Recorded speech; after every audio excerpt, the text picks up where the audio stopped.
ఇవాల్టి ముఖ్యాంశాలు. ఏపీ ఎన్నికలపై బెట్టింగ్లు. రాష్ట్ర వ్యాప్తంగా ప్రముఖులు పోటీలో ఉన్న స్థానాలు, వారి విజయావకాశాలు, మెజారిటీలపై జోరుగా బెట్టింగ్లు. పిఠాపురం, మంగళగిరి స్థానాలపై భారీగా బెట్టింగ్. ఏపీ, తెలంగాణలో 3 రోజులు వర్షాలు. బంగాళాఖాతంలో అల్పపీడనం. 3 రోజులు భారీ వర్షాలు పడతాయని వాతావరణ శాఖ ప్రకటన.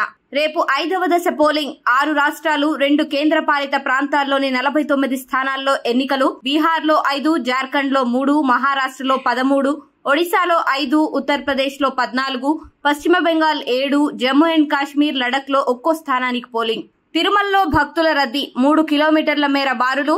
వేసవి సెలవుల నేపథ్యంలో తెలుగు రాష్ట్రాలతో పాటు తమిళనాడు, కర్ణాటక నుంచి పోటెత్తిన భక్తులు. శ్రీవారి దర్శనానికి 24 గంటల సమయం పడుతుందని టీటీడీ ప్రకటన. బీజేపీ, ఆప్ మధ్య ముదురుతున్న వార్.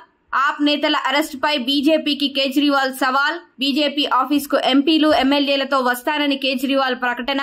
మాలో ఎవరినైనా అరెస్ట్ చేసుకోవచ్చని సవాల్ చేసిన ఢిల్లీ సీఎం.